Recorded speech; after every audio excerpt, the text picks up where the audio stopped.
Oh my gosh. How's it going, Eric? Great. Episode 2 at the Dubuque Street skate park. Yeah. And we have a professional skater. No, I'm not. No, I'm not. Okay, dude, we're going to do one today called Corporate Future. So you're telling me corporations have a future? It actually, I wrote this one after listening to Regina Spektor. Yeah. Okay. We're living in a den of thieves, and it's contagious. She's one of my favorite artists. Yeah. Yeah. She calls her music anti-folk. Anti-folk. I mean, how cool is that? That's awesome. Yeah. Yeah. Okay, so this one, this one was written literally as part 2 of the last one we did. Oh, For yeah. Joy by Choice. Yeah. Uh-huh. Remember how that one started, I leak visions and mission statements like a sieve full of holes? Yeah. This one was supposed to pivot the other way directly and talk about what I hold. So it says, I hold dreams like a cistern, never losing a drop. Yeah. One of my, Greek teachers used to say that a good student is like a cistern in the Middle East. Like, it catches every drop and doesn't lose any of it. Nothing. Because cisterns, like, were built in such a way that the water stays like forever. Yeah. It doesn't seep out hardly ever. I have a favorite cistern. I knew that. My favorite cistern in the world is below the Hagia Sophia, or close to it. It's called the Basilica Cistern. Yeah. In Istanbul. Yeah. It's an amazing place. Really? It's one of the top 5 places I've ever walked through. Yeah. Yeah. Wow. But the idea of a cistern is that they never lose a drop. They're designed that way. They hold things and they do not let go of the water, just like the mind should not let go of dreams. Dreams. And yes. By dreams, I mean what you're here to do. I don't mean like you had a dream and you need it explained, or like a magical kind of dream. Yeah. I'm playing with the imagery of Joseph, the dreamer in the Bible. Oh, yeah. But the dream I'm talking about is the one thing you know you're here to do that you're probably avoiding. So, I hold dreams like a cistern, never losing a drop, and like a beam across the dungeon where they try to put us all away, you restore my soul, and I'm defiantly hopeful again. So for me, whatever God is, however you name divinity, whatever created me constantly puts in me the creative urge to make the world better.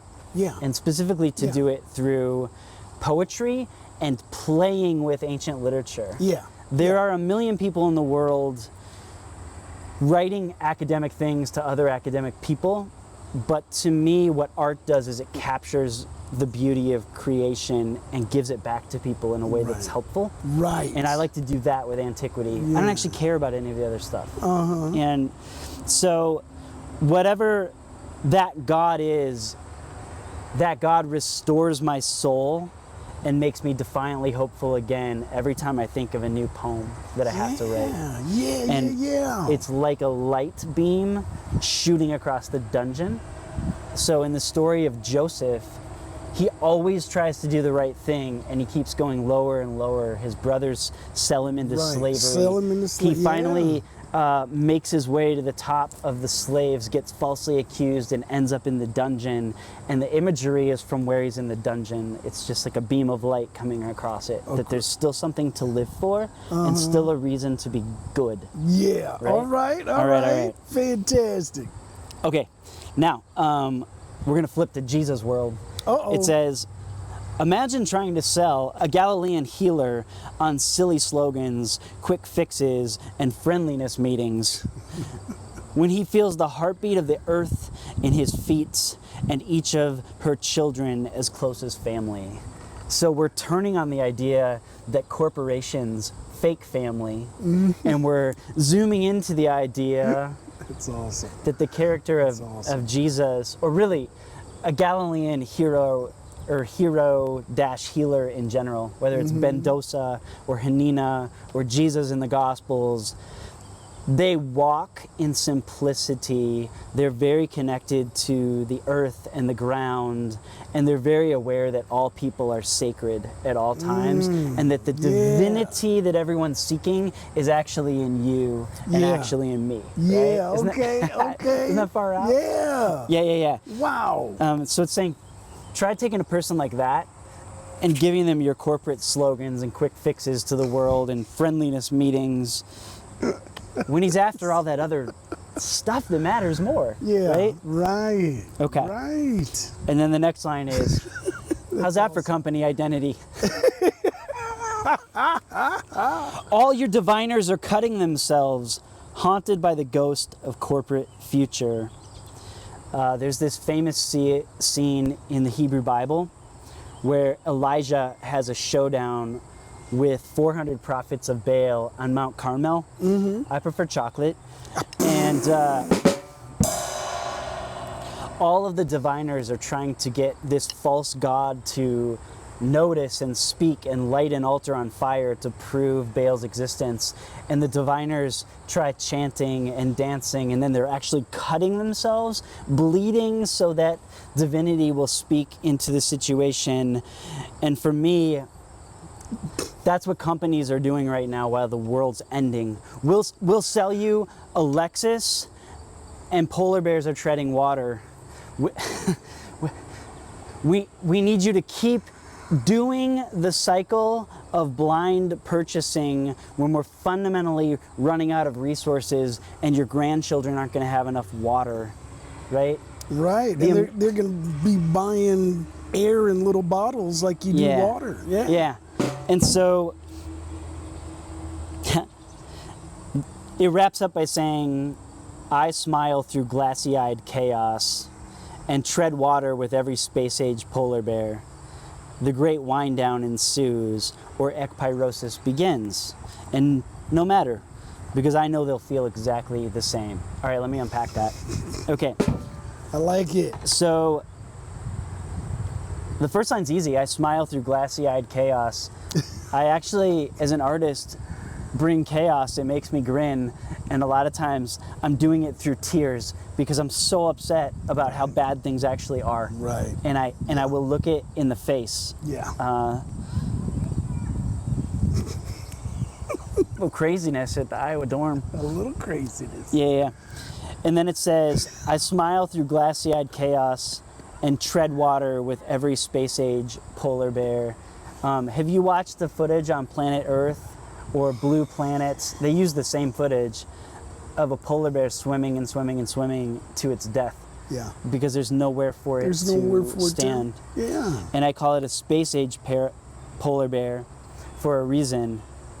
We've achieved so much as a human species because of the industrial age. Maybe the peak of that is putting people into outer space, and at the same time, we're ruining our home because of unchecked cycles of production and consumption. Mm-hmm. And so there's this double edge to the Industrial Revolution, and no one knows which way it's going to go yet. But to me, that famous footage of the polar bear is a metaphor. It's a microcosm of the planetary problems. Yeah. Yeah. So I'm treading water with that polar bear, and so are you. Sounds to me like you don't care about the corporate. You know, corporations are people too, man. In this country. And then I say, this is what I really think. The great wind down ensues. I don't know if it's a great reset or a great extinction. Or what? I don't think anyone does. Yeah. But Western society fundamentally has to change, has to get new systems, and we all know it. Yeah. And we all avoid it. Eric and I always talk about how the poems that will get a lot of feedback when we post them to socials are about being a good human and being good to one another.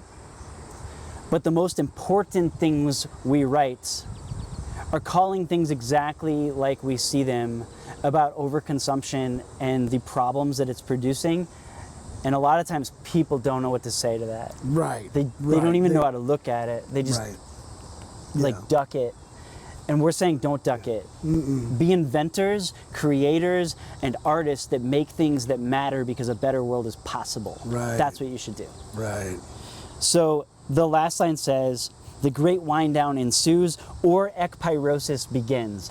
Ekpyrosis means out of the fire. And the image that you'll recognize from antiquity that personifies this is a phoenix. A phoenix dies, burns into ash, but then a new one's born, right? And that's a metaphor of the Stoic belief that the universe or the cosmos goes in cycles, and there's actually every so often a great purging or burning and then a recreation, right? Yeah. This actually shows up in the New Testament. The writer that calls himself Peter talks about everything being refined in fire, right. and no one actually knows what to do with it because it doesn't match like other parts of the New Testament, so no one ever talks about it. But that Stoic image is like in there, a great purging of the world through fire, right? Yeah. So either a great wind down ensues to an extinction, or a great rebirth begins, and we don't know. But I wrote, it will feel exactly the same. Yeah. Right. Yeah. A great turnover is a great turnover. You didn't ask for it. You don't necessarily want it, but here it is. Here it is. Yeah. Yeah, like an apple turnover. That's funny. Sorry. Speaking of corporate trash, Otto went through this phase where all he wanted was an apple turnover at McDonald's. It was like, really? Yeah. It was like, Really? yeah. It's like, we can go get real food. We can go get real food. Okay, want to try to pop this one off? Oh yeah. Actually, how does all that hit you? Did you think of anything that you were like, huh? It's just more of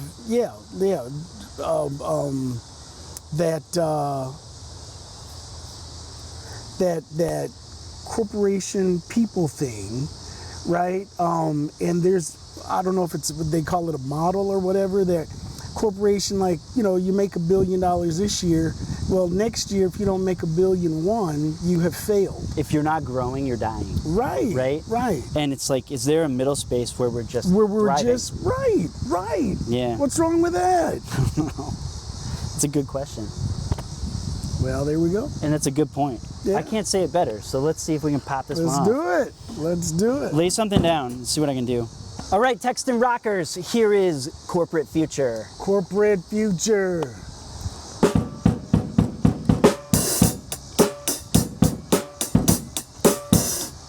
I hold dreams like a cistern, never losing a drop. And like a light beam across the dungeon where they try to put all of us away, you restore my soul. And I'm defiantly hopeful again. Imagine trying to sell a Galilean healer on silly slogans, quick fixes, and friendliness meetings when he feels the heartbeat of the earth in his feet, and each of her children as close as family. How's that for corporate identity? All your diviners are cutting themselves, haunted by the ghost of corporate future. I smile through glassy-eyed chaos and tread water with every space-age polar bear. The great wind down ensues, or ekpyrosis begins, and no matter, because I know they will feel exactly the same.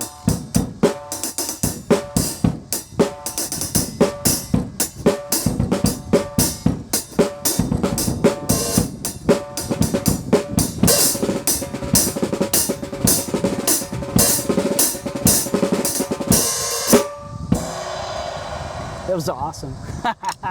I love it. I love it. All right, dude. Yeah. Ready to get some tacos? Yes.